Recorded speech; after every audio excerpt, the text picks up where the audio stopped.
જય શ્રીમન નારાયણ. રામાનુજદાસ શ્રીમાન ગટ્ટુ વેણુગોપાલ સ્વામી દ્વારા વર્ણન કરેલ શ્રીમદ ભગવદ્ ગીતાનું ગુજરાતી ભાષાંતર હું આપને કહી રહી છું. અધ્યાય 17 શ્રદ્ધા ત્રય વિભાગ યોગ. શ્લોક 18. સત્કારમાન પૂજાર્ધમ તપોદંભેન ચ યેવ યત ક્રિયતે તદિહ પ્રોક્તમ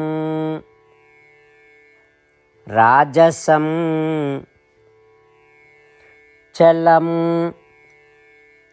અધ્રુવમ.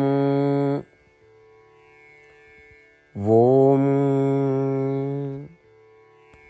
ગીતાચાર્ય શ્રી કૃષ્ણ પરમાત્મા અર્જુન સાથે આપણને બધાને શ્રદ્ધા ત્રય વિભાગ યોગ શીખવી રહ્યા છે.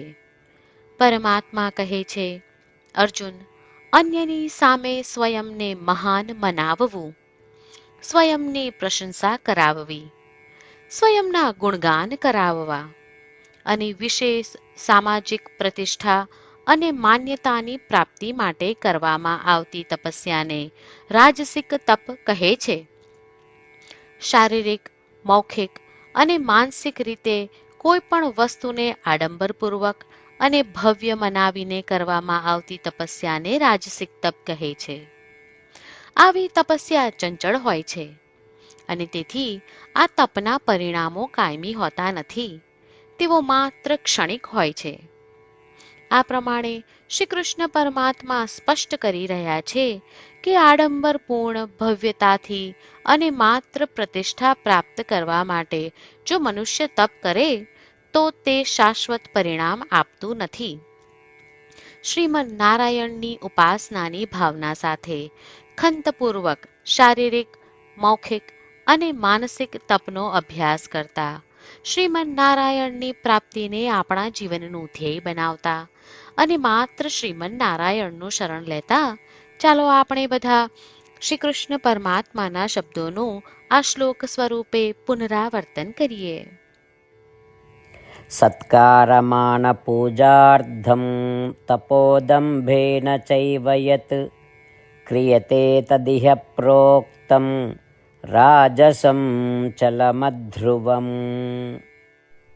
શ્રી કૃષ્ણ પરમાત્માએ આખી ભગવદ્ ગીતાનો સાર અધ્યાય 18ના શ્લોક 65 થી 70માં 8 ઉપદેશ દ્વારા કહ્યો છે. શ્રી કૃષ્ણ કહે છે, જે મારા આ 8 ઉપદેશ અનુસરે છે તે મને પ્રિય છે. એ સર્વે ભક્તોનું હું બધી જ રીતે રક્ષણ કરીશ. શ્રી કૃષ્ણ પરમાત્મા પાસેથી આખી ભગવદ્ ગીતા સાંભળ્યા પછી અર્જુન કહે છે, કરિષ્યે વચનમ તવ, એટલે કૃષ્ણ, હું તમારી આજ્ઞાનું પાલન કરીશ, તમે કહો છો એમ કરીશ. અને આથી જ શ્રી કૃષ્ણએ દરેક પ્રકારના યશ અને વિજય અર્જુનને આપ્યા છે. તો ચાલો આપણે પણ પરમાત્માને 8 વાતો પાળવાનું વચન આપીએ. પરમાત્માને આપેલા વચનથી મોટી કોઈ પૂજા, તપ કે યજ્ઞ નથી. 8 પ્રતિજ્ઞાઓ જે આપણે લેવી જોઈએ તે હું હવે કહું છું.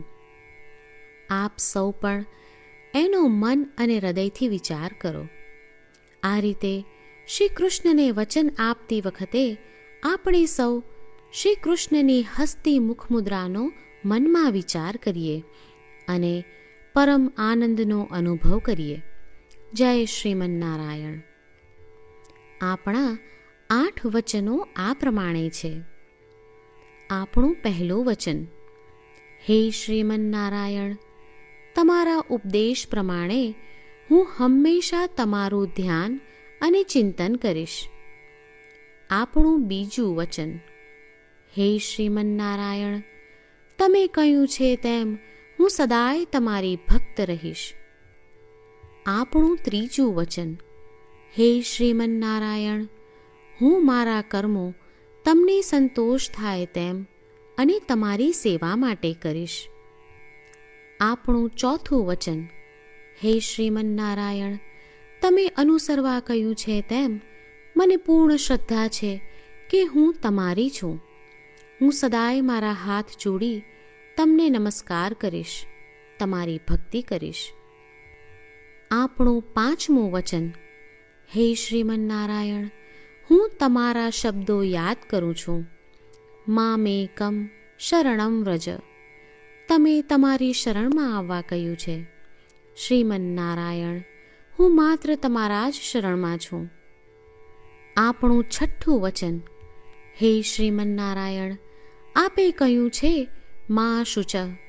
તમે અમને આશ્વાસન આપી શોક ન કરવા માટે કહ્યું છે, તો હું દુઃખી નહીં થાઉં, શોક નહીં કરું. આપણું સાતમું વચન. હે શ્રીમન્નારાયણ, અમારા કલ્યાણ અર્થે આપે શ્રીમદ્ ભગવદ્ ગીતા રૂપી આશીર્વાદ આપી અમારા સૌ પર કૃપા કરી છે, તો હું દરરોજ ઓછામાં ઓછો એક શ્લોક વાંચીશ અથવા સાંભળીશ એવો સંકલ્પ લઉં છું. આપણું આઠમું વચન. હે શ્રીમન્નારાયણ, હું ગીતાના દૈવી શબ્દો એ ભક્તો સુધી પહોંચાડવાનો પ્રયત્ન કરીશ જેઓ ગીતાથી અજાણ છે. હે શ્રીમન્નારાયણ, તમે કહ્યું છે તેમ કરીશ, તમે કહ્યું છે એમ વર્તીશ અને તમારા માટે જ કર્મ કરીશ. શ્રીમન્નારાયણને આપેલું વચન કે દરરોજ તમે કહ્યું છે એમ કરીશું, એ જ એક મહાન પૂજા છે. તો ચાલો આપણે સૌ દ્રઢ શ્રદ્ધા સાથે પ્રભુ પાસે એક સંકલ્પ લઈએ. શ્રીમન્નારાયણ, કરીશ્યે વચનમ તવ. શ્રીમન્નારાયણ, હું તમારી આજ્ઞાનું પાલન કરીશ. સર્વમ શ્રી કૃષ્ણાર્પણમસ્તુ. જય શ્રીમન્નારાયણ. સત્કારમાન પૂજાર્ધમ તપોદંભેન ચ યેવ યત ક્રિયતે તદિહ પ્રોક્તમ રાજસમ ચલમ અધ્રુવમ. ઓમ. સત્કારમાન પૂજાર્ધમ તપોદંભેન ચૈવ યત ક્રિયતે તદિહ પ્રોક્તમ રાજસમ ચલમધ્રુવમ. જય શ્રીમન્નારાયણ. તમામ ભક્તોને ખાસ વિનંતી. આપણા જીવનની દરેક બાબતોમાં આપણે તાત્કાલિક અને અસરકારક પરિણામો ઈચ્છીએ છીએ. આ પ્રાપ્ત કરવા માટે ચાલો દરરોજ 1 મિનિટ ફાળવીએ અને નારાયણાસ્ત્રમ વાંચીએ. નારાયણાસ્ત્રમ મેળવવા માટે તેની વેબસાઇટ જે www.narayanaastram.org છે તેના પર જાઓ અને રજિસ્ટ્રેશનમાં તમારું નામ અને ઈમેલ આપો. તમે આપેલા ઈમેલ પર તમને નારાયણાસ્ત્રમ PDF પ્રાપ્ત થશે. પીડીએફમાં રામાયણનો 1 શ્લોક, ગીતાનો 1 શ્લોક અને એક વિષ્ણુ નામ છે. આ 3ને નારાયણાસ્ત્રમ કહેવામાં આવે છે. દરેક વ્યક્તિને આ શ્લોકોનું અલગ અલગ સંયોજન પ્રાપ્ત થાય છે. જ્યારે દરેક વ્યક્તિ 24,000 ભક્તો સાથે તેમના નારાયણાસ્ત્રમને દરરોજ વાંચે છે અથવા સાંભળે છે, ત્યારે સમગ્ર રામાયણનું 1 વાર પારાયણ, શ્રીમદ્ ભગવદ્ ગીતાનું 33 વાર પારાયણ અને વિષ્ણુ સહસ્ત્ર નામનું 24 વાર પારાયણ રોજ પૂર્ણ થાય છે. આ એક અદ્ભુત અને અસાધારણ પરિણામ છે. તેથી તમે અને તમારા પરિવારના સભ્યો તરત જ વેબસાઇટ પર જાઓ અને તમારું નારાયણાસ્ત્રમ મેળવો. જય શ્રીમન્નારાયણ.